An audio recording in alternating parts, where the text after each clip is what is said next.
राधे राधे। सभी दर्शकों को राधे राधे, जय श्री कृष्णा। गोवर्धन की बहुत बहुत बधाई हो आप सभी भक्तों को।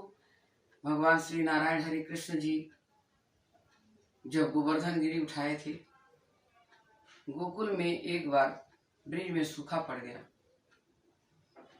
और वर्षा की बहुत कमी हो गई, फसल सूखने लगी। तो गोकुल वासियों को नंद बाबा ने आदेश दिया कि देखो भगवान इंद्र जी को प्रसन्न करो और जिससे वर्षा होगी तो फसल हरियाली हो जाएगी और हम लोग का जीवन यापन अच्छा चलेगा। सभी गोकुलवासी कहने लगे नंद बाबा से कि ऐसा क्या उपाय किया जाए, आप ही मुखिया हैं, आप यहाँ की, आप बताइए। नंद बाबा ने आदेश दिया कि सभी लोग अपने अपने घरों से अच्छे अच्छे पकवान मिष्ठान बना करके और इंद्र का चल करके हम पूजा करेंगे और तब जाकर के इंद्र प्रसन्न होंगे और प्रसन्न होने के बाद फसल अच्छी होगी, बारिश होगी। अब इंद्र की पूजा के लिए पूरे गोकुल में, पूरे नगरी में उत्सव मना रहे हैं कि कल चल करके पूजा करेंगे गोवर्धन जी का।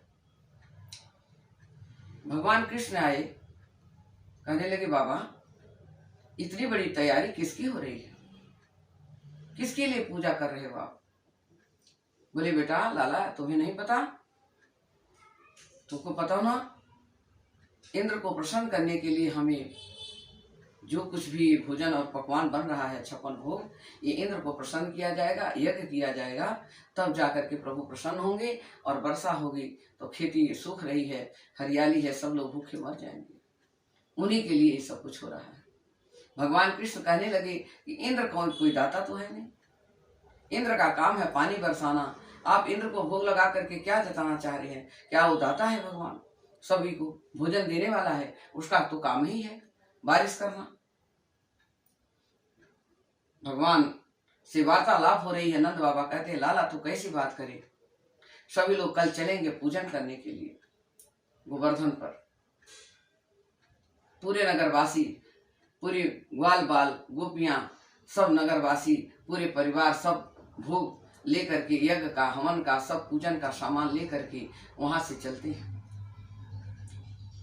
और गर्ग ऋषि वहां पूजन के लिए तैयार हो जाते हैं।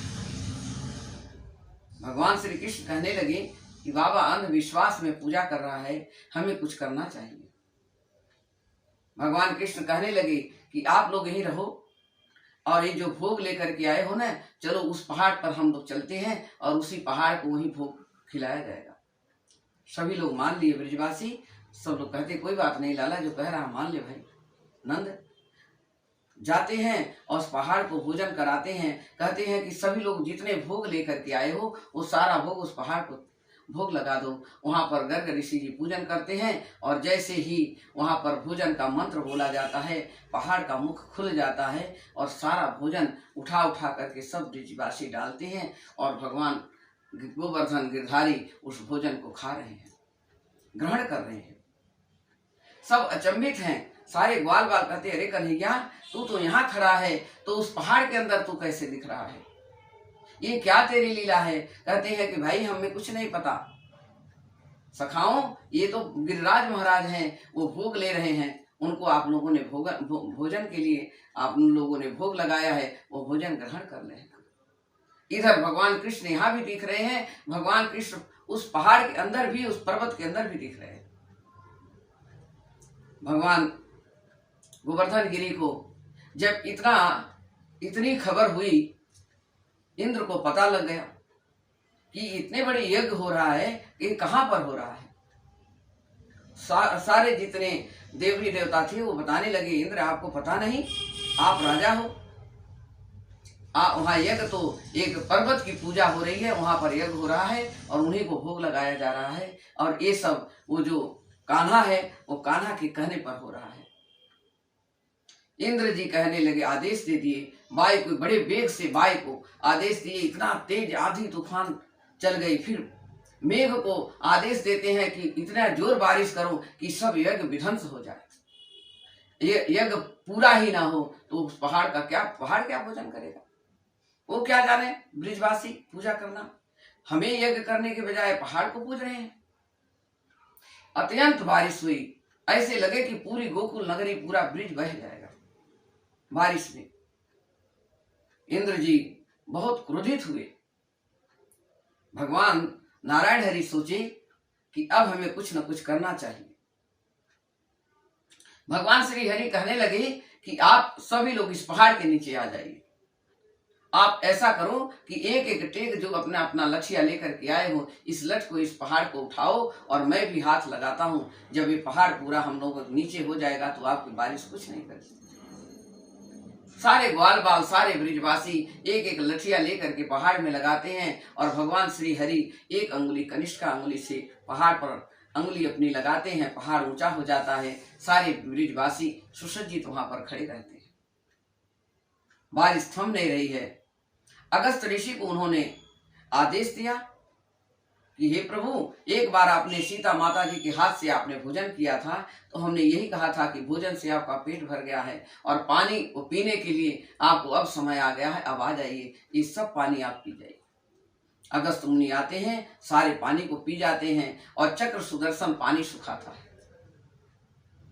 सूर्य की रोशनी से सूख रहा है और चक्र सुदर्शन पानी सुखाता है। हनुमान जी उसकी नाली बना रहे हैं। सारे ब्रिजवासी बहुत खुश होते हैं। बारिश बंद होती है। बारिश जब नहीं बंद हो रही है तब ब्रह्मा जी कहने लगे, अरे इंद्र, तुम ये क्या कर रहे हो? ये तुम तो बहुत बड़ी अन्याय कर दिए। तुम्हें पता नहीं श्री नारायण हरि ही है वो, उन्होंने वहां अवतरित हुए हैं और उन्हीं की यज्ञ हो रही है। इंद्र जी आए, भगवान नारायण हरि के चरणों में गिर गए, कहते हैं, हे प्रभु, मुझे क्षमा करिए, हमने भूल करी है, इसका हमें दंड मिलना चाहिए। भगवान कहने लगे, देखो इंद्र, तुम राजा हो, मैं तुम्हें क्षमा करता हूं। तो कहने लगे इंद्र कि मैं सदा सदा के लिए मैं ही ब्रिज रज में ही यही रहूंगा। भगवान इंद्र सारे ग्वाल बाल 21 किलोमीटर की परिक्रमा करते हैं। इंद्र भी नंगे पैर वहां परिक्रमा करते हैं। हर एक रज रज में इंद्र का ऐसे वास हो गया कि वहां से ब्रिज को छोड़ करके जाने के लिए तैयार ही नहीं। भगवान श्री नारायण हरि कहते हैं कृष्ण, अरे इंद्र, तुम देवताओं के राजा हो, तुम जाओ राज करो। और तुम्हारा ये परिक्रमा में जो तुमने परिक्रमा करी है, यहाँ पर तुमने भगवान कृष्ण की और ये गिरधारी गोवर्धन की तुमने परिक्रमा करी, तुम्हें इसका फल मिलेगा। तुम कहीं भी रहोगे तुम्हें भगवान प्राप्त होंगे। भगवान ने क्षमा कर दिया। उसी दिन से ये गोवर्धन पूजा मनाई जाती है।